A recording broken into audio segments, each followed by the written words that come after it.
Olá, queridos, bem-vindos então a mais uma aula do nosso maravilhoso mundo do direito penal e hoje nós estudaremos estado de necessidade. O estado de necessidade tem previsão lá no artigo 23 e os seus requisitos estão lá no artigo 24. Então vamos fazer a leitura dele.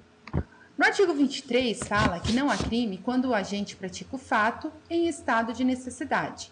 Já o artigo 24 ele nos remete o seguinte: considera-se em estado de necessidade quem pratica o fato para salvar de perigo atual que não provocou por sua vontade, nem podia de outro modo evitar, direito próprio ou alheio, cujo sacrifício nas circunstâncias não era razoável exigir-se.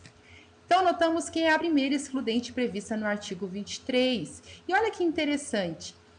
O artigo 23, ele traz expressamente escrito que não há crime quando o agente pratica o fato em estado de necessidade. Ele traz de forma expressa que não há crime. Só que no artigo 24, ele traz, então, algo muito importante. Por quê? Porque o estado de necessidade, ele se dá somente quando a gente encontra-se numa situação de extremo risco. Olha só, não basta ser um risco, tem que ser de extremo risco, porque ele fala assim que não podia de outro modo evitar. E aquele sacrifício não era razoável exigir. Então, notem que é de extremo risco. Por quê? Porque é a única maneira de salvar um direito seu ou de terceiro, é lesionando o direito de outra pessoa. Por isso que ele fala que tem que estar numa situação de extremo risco, certo? Por quê? Porque esse tipo de atitude é verificada nos casos em que a sobrevivência do agente está em risco. É normal, então, que por instinto a gente haja dessa maneira. Então, a gente acaba lesionando o direito do outro para salvaguardar um direito próprio. Então, o que acontece aqui? Vamos analisar. Pensa comigo, pensa no negócio da tábua de salvação. A tábua de salvação, ou então também o colete salva-vida. O que acontece lá? Pensa na situação. Tem um único colete. Tem eu e você num naufrágio.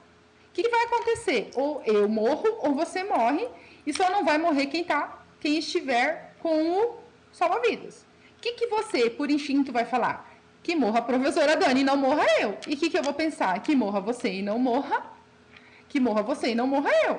Então, percebam que é algo instintivo, certo? Só que nós temos também que analisar que o estado de necessidade, ele tem vários tipos, e esses tipos influenciam muito na sua classificação, certo? Então, vamos analisar a classificação agora, então, do estado de necessidade. Algumas classificações que eles são subdivididos, certo? Então, a primeira subdivisão fala do estado de necessidade agressivo e o estado de necessidade defensivo. O que é esse estado de necessidade agressivo? É quando a gente sacrifica um bem jurídico de um terceiro inocente. Olha só que detalhe. O agressivo, eu vou sacrificar um bem jurídico de um terceiro inocente, certo? E já o defensivo? O defensivo é quando eu sacrifico o bem jurídico de quem ocasionou o perigo. Olha só que interessante. Por quê? Porque é comum que os alunos errem isso. Porque a hora que eu penso em agressivo, eu penso em algo de devolver, que eu estou agredindo. E quando eu penso em agredir, eu estou pensando em que eu vou sacrificar o bem jurídico daquela pessoa, então, que me ocasionou o perigo. É isso, Dani? Não, não é isso. Porque, eu não posso analisar os termos nesse sentido. Então, vamos analisar em outro sentido. Vamos pensar assim, ele é agressivo porque uma pessoa que não tem nada a ver com a história está tendo seu bem jurídico sacrificado. Então, por isso ele se torna um estado de necessidade agressivo.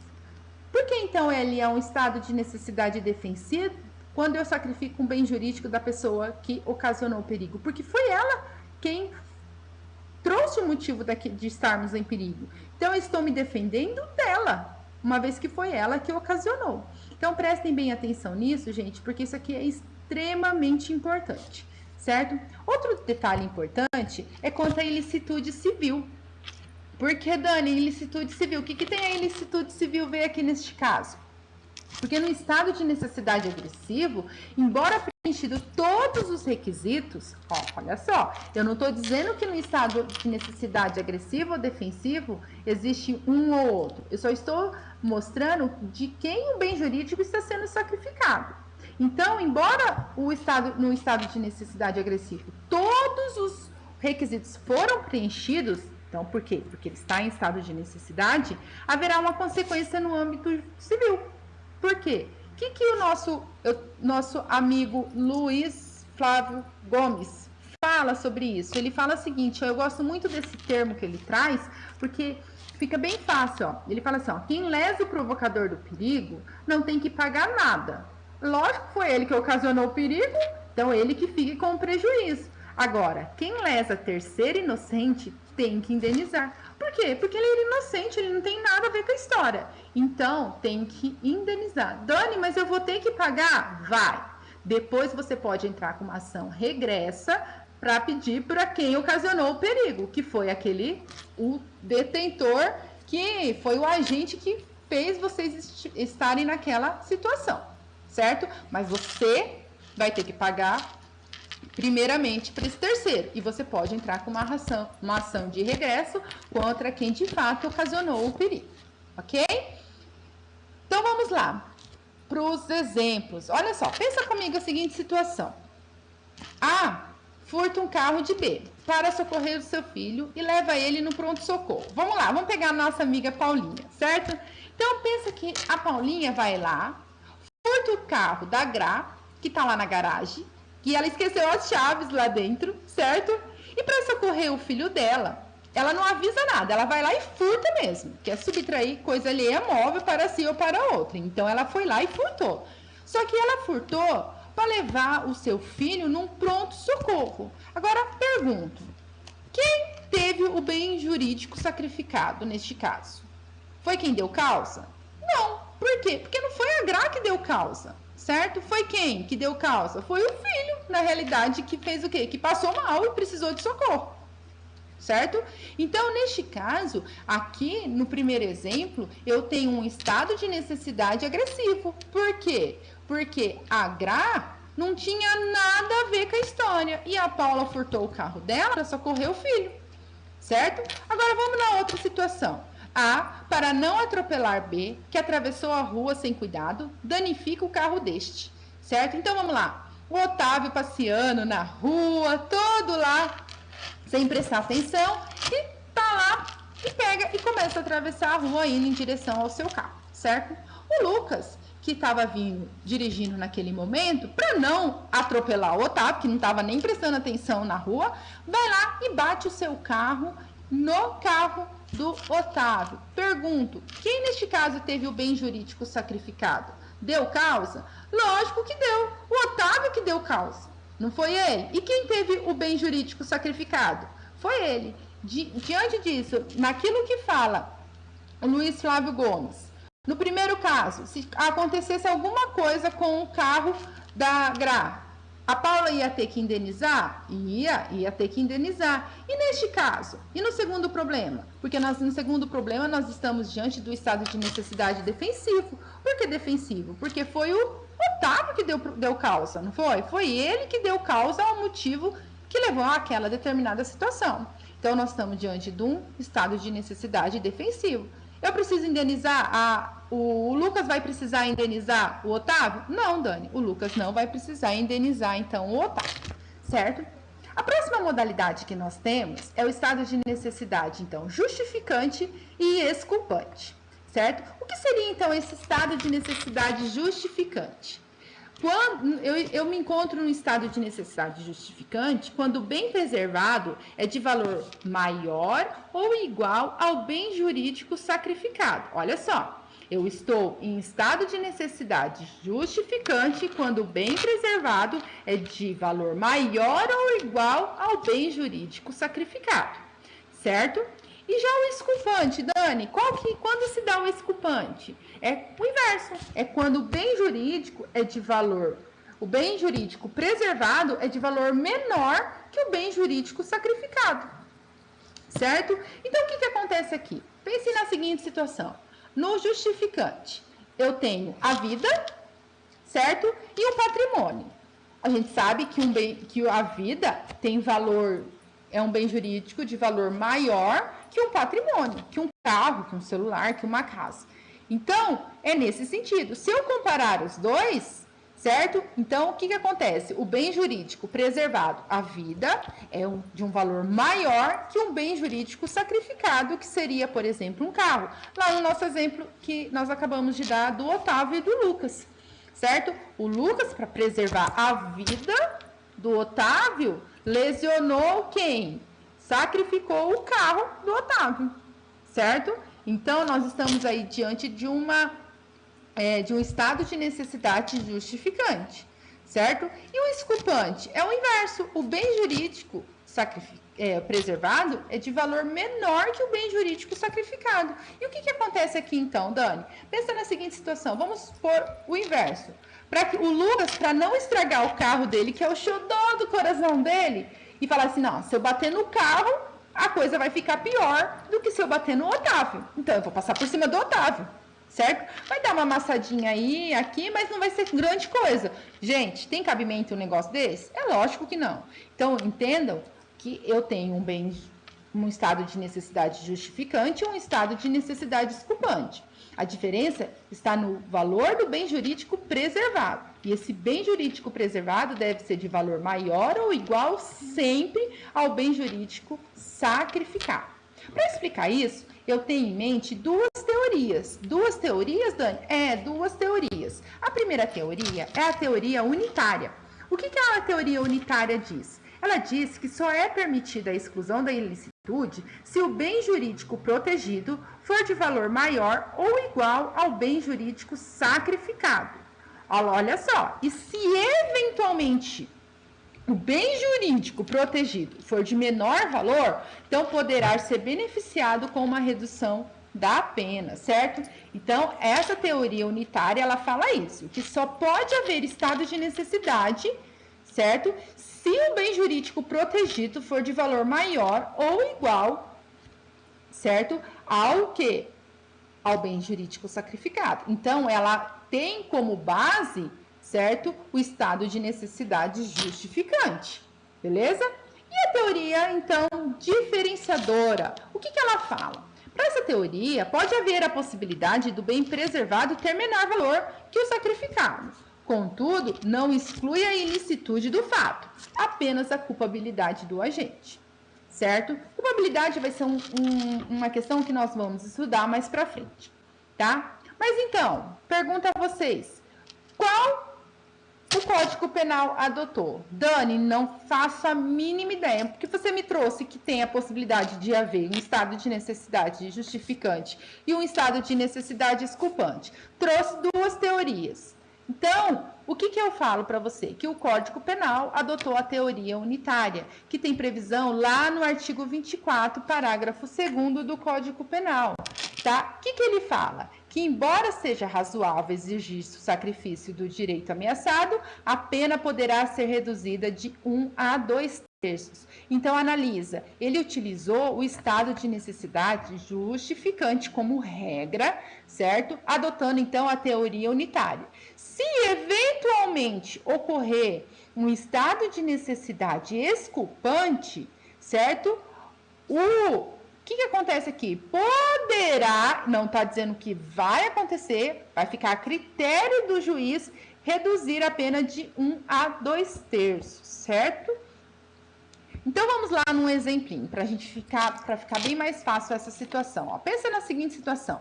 Uma criança atravessa a rua sem olhar, e neste momento, o motorista que vinha em velocidade condizente com o perímetro urbano, para não pegar a criança, ele joga o carro em direção a um muro. Lógico, nós estamos diante do estado de necessidade justificante, certo? Por quê? Porque não haverá o crime de dano, porque o agente, né, o motorista estava agindo em estado de necessidade. Para não pegar a criança, ele foi e jogou em direção do muro, ocasionando um dano, lógico. E aí, nós estamos diante, então, do estado de necessidade justificante agressivo. Por que agressivo, Dani? Lembra que eu acabei de dizer para vocês? É agressivo porque eu estou lesionando um um bem jurídico de terceiro, que não tem nada a ver com a história, tá? E no segundo exemplo, ele fala que uma pessoa mate outra a fim de proteger bens materiais. Será que há essa possibilidade? Uma pessoa pode alegar estado de necessidade quando ela mata outra pessoa porque ela está protegendo seus bens materiais? Será que tem? Lógico que não. Por quê? Porque o bem jurídico preservado, gente, tem valor menor do que o bem jurídico sacrificado. Lembra quando eu falei? A vida e o patrimônio. Tem como eu balancear? Os dois têm igual valor? Lógico que não. O bem jurídico maior, de maior valor, é a vida. Então, ele deve ser sempre o bem, procurar ser o bem preservado, certo? Então, agora nós vamos analisar os requisitos do estado de necessidade. Esses requisitos, conforme eu já falei, estão lá no artigo 24 e agora nós vamos destrinchar, então, esses requisitos. O primeiro requisito fala sobre o perigo atual. Então, para que haja o estado de necessidade, o perigo deve ser atual, certo? Dani, perigo só atual? O que é perigo atual? Então, o perigo atual é aquele que está acontecendo, certo? Notem que o legislador não trouxe a previsão, então, do perigo iminente, certo? Então, se o perigo for iminente, pode. Então, aí entra uma questão, um detalhe. Por quê?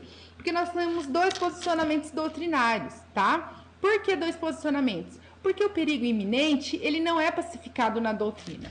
Para alguns, para a doutrina, para a corrente que aceita, o que eles alegam? Gente, é de bom senso que eu precise que o perigo comece a acontecer, que ele seja atual, para que eu possa começar a agir. Então, eu tenho que estar numa posição atual de perigo para então começar a agir? É lógico que não, né? Para essa corrente, ele entende o quê? Que não é bom senso que o perigo seja atual para que se possa começar a agir. Então, por isso que eles aceitam que pode haver estado de necessidade, mesmo quando o perigo for iminente. Seria o caso, por exemplo, dos Exploradores da Caverna, certo? Do livro que vocês fizeram, inclusive, que muitas pessoas fazem o quê? Fazem, quando estão cursando a faculdade, né? Eles fazem a apresentação, né? Fazem o júri dos escavadores de caverna, certo? Dos exploradores, desculpa, da caverna. Por quê? Porque lá o perigo não era atual, o perigo era iminente, ele podia estar acontecendo. Mas para a corrente, e a corrente então que não aceita, o que eles alegam? Eles alegam que não há previsão legal. Então, o legislador não quis abranger. Por quê, Dani? Porque na legítima defesa, o legislador trouxe agressão injusta, certo? Atual ou iminente. Aqui ele não falou, ele falou perigo atual. Então, para essa corrente que não aceita, eles alegam que se o legislador quisesse trazer que o perigo fosse iminente, ele teria trazido no texto legal, certo? Dando continuidade, esse perigo, ele decorre de 3 motivos. O estado de necessidade, então, nós temos que o perigo pode decorrer de comportamento humano, certo? De um comportamento animal e de um evento da natureza. Dani, como assim? Acabei de falar para vocês que o comportamento humano é o caso dos exploradores da caverna, certo? Que eles estavam em estado de necessidade. Ou então, alguém deu causa num acidente, deu causa num acidente automobilístico, certo? Para você evitar algo maior, você acaba ocasionando, que nem eu disse para você, um dano, né? No muro de outra pessoa ou no carro, para salvaguardar a vida de outra pessoa. Comportamento, então, animal, Dani. Por exemplo, mata uma onça para salvar seu filho. Por exemplo, vamos supor que você mora num sítio, ou um conhecido seu mora num sítio, certo? E tem onça rondando. Gente, nem conta. Esse tempo atrás tinha uma onça, eu não sei o nome específico dela, rondando a cidade, minha cidade. Você já pensou? Cidade pequenininha é tenso, né? Mas eu quase enlouqueci. Você já pensou? Se você se depara com uma onça dessa, porque o negócio é assim, se correr o bicho pega, se ficar o bicho come, né? Por quê? Porque ela sobe em tudo, sobe em árvore, então não adianta você subir em árvore, correr, ela corre mais que você. E o que você faz? Se você tem uma arma na mão, você vai matar ela, certo? Porque ou você mata ela ou ela mata você. Então, pensa nessa situação. Então, você mata uma onça para salvar a vida do seu filho, para salvar a sua vida. Dani, por que que tem aqui, seria estado de necessidade? Porque é crime eu matar uma onça, certo? É um crime ambiental, então eu estou cometendo um crime, certo? Mas eu estou em estado de necessidade nesse crime. Então, o que que fala lá o caput do artigo 23, né? Não é crime quando o fato é cometido, né, em estado de necessidade, certo? E o último é um evento da natureza. Por exemplo, alguém está numa viagem, certo? E pelo oceano e ocorre uma tempestade, certo? Então foi ela que ocasionou. E por conta dessa tempestade houve um naufrágio e então o que que aconteceu? Eu tenho a tábua da salvação, certo? E por conta dessa tábua da salvação eu mato outra pessoa, porque ou é ela ou é eu. E como eu já falei no início, que seja ela e que não seja eu, certo? Então vamos lá, vamos dando continuidade ao nosso segundo requisito: proteção de direito próprio ou alheio, certo? Então eu posso utilizar para salvaguardar um direito meu ou um direito de uma pessoa terceira, certo? Então vamos lá. Naquele que eu falei para vocês, acabei de dizer o exemplo do náufrago. Então, ó, ocorre um naufrágio de um navio e não há colete salva-vida para todos. A mata B para ficar com o último colete, certo? Então vamos lembrar de uma situação muito... para quem é um pouquinho ali, tem uns 30 anos, 30 e poucos, vai lembrar daquela incrível cena do Jack né, e da Rose no Titanic, certo? Por quê? Porque eles foram o quê? Havia uma tábua onde a Rose ficou deitada, né? E o Jack acabou morrendo, certo? O que que acontece, gente? Dani, mas ali não teve estado de necessidade. É lógico, não teve estado de necessidade. Ele abdicou para estar lá. Mas vamos dizer que não fosse essa situação. Ou era ele ou era ela. Eles estavam ali brigando, certo? E quem que fica? Fica quem conseguir ali. Se um precisar matar o outro, pode sim, pode. Vai cometer crime? Não, embora seja típico, o homicídio, ele está em estado de necessidade que exclui a ilicitude do fato, certo? Um outro exemplo, e aqui a gente mostra que é de direito alheio, certo? É a mãe que furta leite para alimentar seu filho. Então, a gente ouve, às vezes, nos noticiários, né?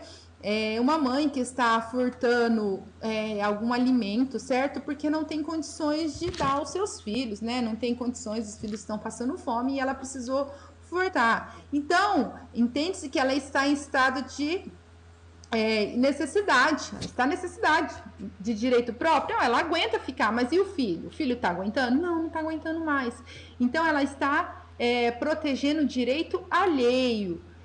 Só um detalhezinho, esse nome, esse tipo de furto, nós chamamos de furto famélico, tá? E o interessante é que equipara-se a alimentos, também remédio e cobertor. Como assim remédio e cobertor, Dani? Pensa numa situação onde uma pessoa furta uma farmácia porque ela precisa daquele remédio, certo? Sem aquele remédio ela vai morrer. Então, ela está em estado de necessidade, então ela comete um furto famélico também, tá?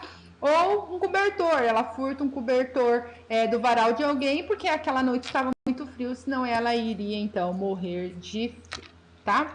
Então, o próximo requisito é situação de perigo não causada voluntariamente pelo agente. Nota que o agente não pode dar causa voluntariamente. E o que eu entendo por esse voluntariamente? Esse voluntariamente, para mim, significa dolosamente. Dolosamente, Dani, tem que ter dolo? Tem que ter dolo, tem que ter vontade de ocasionar, então, a situação de perigo. E se for culposo, Dani? Se for culposo, cabe estado de necessidade? Cabe estado de necessidade. Vamos lá num exemplinho, ó. Pensa na situação. A e B, então, estão numa embarcação. Vamos lá. O João e o Rafa, certo? O João e o Rafa estão numa embarcação, estão numa lancha, por exemplo. Aí o João quer fazer gracinha, certo? E ele começa a fazer manobras imprudentes e acaba afundando a embarcação. E só tem um colete salva-vidas. E nenhum dos dois sabe nadar. Gente, olha o juízo dos dois. Nenhum dos dois sabe nadar, vamos dizer assim. Então, o João acaba matando o Rafa. Percebam, foi o João que deu causa, certo? Mas foi de maneira culposa. Ele agiu o quê? Imprudentemente. E acabou matando o B para poder ficar com o colete salva-vidas. Certinho, galera? Deu para entender nisso? Então, vamos para o próximo, certo? O próximo requisito, então, é o dever legal. Esse requisito tem previsão lá no artigo 24, parágrafo 1º. Então, o parágrafo 1º, ele fala assim, ó, não pode alegar estado de necessidade quem tinha o dever legal de enfrentar o perigo. Como assim, Dani? Então, se a pessoa tinha o dever legal de enfrentar o perigo, por exemplo, um bombeiro, um soldado, um policial, eles não podem alegar, então, o estado de necessidade. Não pode, Dani? Não pode. Por quê? Porque é dever deles enfrentar o perigo. Por exemplo, o bombeiro ele não pode alegar que ele está em estado de necessidade e não entrar numa casa que está pegando fogo para salvar uma pessoa que está lá dentro. Ele não pode alegar isso, Dani? Será que pode? Será que não? Vamos ver então. Temos que observar, então, o princípio da razoabilidade. Como assim, Dani, o princípio da razoabilidade? É razoável? O bombeiro, vamos pegar o problema do bombeiro. Será que se ele entrar lá e colocar a sua vida em perigo, ele vai conseguir efetivamente salvar a vida da pessoa que está lá? Ou aquilo lá é algo quase que impossível de acontecer? Então, as chances são mínimas. Então, é razoável ele enfrentar o perigo, mesmo tendo dever legal? Não é razoável, porque além de não conseguir salvar a vida da pessoa que está lá dentro, ele está colocando a vida dele a perigo de tal modo que ele possa vir a morrer, porque provavelmente ele irá vir a morrer, inclusive, porque não vai ter como ele salvar a vida do outro, certo? Então, é nesse sentido. Então, não é razoável que ele entre lá. Então, por conta do princípio da razoabilidade, eu não posso culpar o bombeiro de não ter entrado nesse momento. Percebam que essa análise ela é feita em caso concreto. Não tem como eu fazer essa análise sem analisar o caso concreto. Por quê? Porque o princípio da razoabilidade, ele só é verificado num caso concreto, certo? Então, aquele que tem o dever legal de agir não pode alegar estado de necessidade. Certo? E o próximo requisito, então, gente, é a inevitabilidade. O que seria essa inevitabilidade? Certo? Então, é que o comportamento do agente deve ser absolutamente, então, necessário. Como assim, Dani? Ele deve, lembra que eu falei? Ele está em extremo risco. É uma questão de instinto. Então, é nesse sentido. Por quê? Porque não tinha como ele evitar. O próprio artigo 24, ele fala isso, certo? Então, é necessário que aquele comportamento que ele teve, certo? Para alegar o estado de necessidade, foi absolutamente necessário.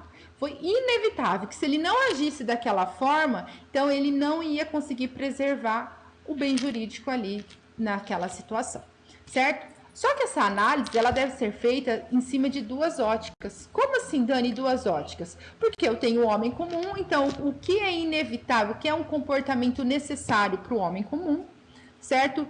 Eu sei que tem uma pessoa dentro de uma casa pegando fogo. Eu posso alegar estado de necessidade? Eu não sou bombeiro, eu sou professora. Eu posso alegar estado de necessidade e não entrar lá e salvar ela? É lógico que eu posso, certo? Eu não vou entrar lá e salvar ela. Porque assim, não é meu dever. E o bombeiro? O bombeiro tem o dever de agir. Se tem condições dele entrar e salvar, ele não pode alegar estado de necessidade, certo? Nós já vimos isso. E dentro disso é absolutamente necessário. Então, o comportamento do agente é absolutamente necessário para ele alegar a inevitabilidade, certo? O estado, então, de necessidade. Próximo, então... Agora nós vamos analisar, gente, Passamos então agora a analisar a causa de diminuição de pena, que tem previsão lá no parágrafo 2º do artigo 24. Olha o que nos diz esse artigo. Embora seja razoável exigir-se o sacrifício do direito ameaçado, a pena poderá ser reduzida de 1 a 2/3. Por que isso, gente? Porque o caput, se eu analisar o caput, olha o que o caput fala. Cujo sacrifício, nas circunstâncias, não era razoável exigir-se. Então, o caput traz como regra, para haver estado de necessidade, um sacrifício que não era razoável exigir, certo? E aqui diminui-se a pena porque era razoável exigir, mas mesmo assim o agente não deixou de estar em estado de necessidade, deixou de fazer aquele sacrifício, certo? Onde que acontece isso, Dani? Nos casos em que o bem jurídico preservado é de menor valor que o bem jurídico sacrificado. Então, analisem, nós já vimos que o Código Penal adotou a teoria unitária. Por quê? Porque ele diz que só haverá excludente de ilicitude, certo? No estado de necessidade, quando o bem jurídico preservado for de valor maior ou igual ao bem jurídico sacrificado. Quando ocorrer nos casos onde o bem jurídico preservado for de menor valor que o sacrificado, poderá haver, então, uma causa de diminuição da pena, e é onde ocorre esses casos, certo? Agora, então, vamos tratar do excesso, certo? O excesso, ele não tem previsão no artigo 24, mas ele tem previsão no artigo 23, no parágrafo único. Olha o que nos diz. O agente, em que qualquer das hipóteses desse artigo responderá pelo excesso doloso ou culposo. Nota que o artigo fala, que o parágrafo fala, quer dizer, que é em qualquer das hipóteses deste artigo. Então, isso nos remete que pode haver excesso no estado de necessidade, pode haver excesso na legítima defesa, pode haver excesso no estrito cumprimento do dever legal e pode haver excesso no exercício regular do direito, certo? E aí, o que acontece aqui? Acontece que, inicialmente, certo, o agente está atuando com a excludente, ou em estado de necessidade, ou legítima defesa, seja qualquer uma dessas hipóteses. Só que depois de iniciado, certo? Nessa situação que o colocou naquela excludente, posteriormente o agente o quê? Excede.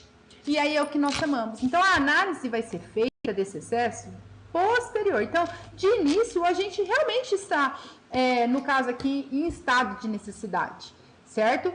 Depois, o que o agente faz? O agente excede esse sacrifício, certo? Esse bem jurídico que ele está sacrificando, tá? Então, o artigo aqui fala que nós temos dois tipos, que é o excesso doloso, certo? E o excesso culposo, certo? O que o doloso traz, gente? O que acontece no doloso? O excesso doloso é quando a gente aproveita da situação para impor um sacrifício maior do que o necessário. Lembrando que aqui há necessidade de um sacrifício. Eu posso exceder esse sacrifício? Não. Certo? Por quê? Porque se for maior, eu estou cometendo um excesso. Certo? E o que acontece aqui? O agente responde dolosamente, então, pelo fato praticado. Certo? Então, exclui a ilicitude. Exclui? Lógico que não, Dani. Embora ele estava inicialmente sendo excluído da ilicitude, posteriormente, por conta do excesso, certo? A ilicitude não tem mais eficácia. E ele vai responder o quê? Pelo excesso. Responde dolosamente, então, por esse excesso, pelo fato então, praticado. E se ele for culposo, Dani, o que acontece? É quando decorre de um erro na proporção, ou seja, uma avaliação equivocada. Então, ele acaba usando força demais, ele exagera, certo? Mas ele achou que fosse necessário esse exagero, certo? Então, ele erra na proporção. Nota que, neste caso, o agente só será punido quando houver previsão legal da modalidade culposa, uma vez que ele responde pelo excesso doloso ou culposo. Se esse excesso não tem previsão na forma culposa, então não tem como ele cometer o excesso. Certo, galera? Então vamos lá. Terminamos então a nossa aula de hoje e um beijo para vocês. Até a nossa próxima aula, então. Tchauzinho.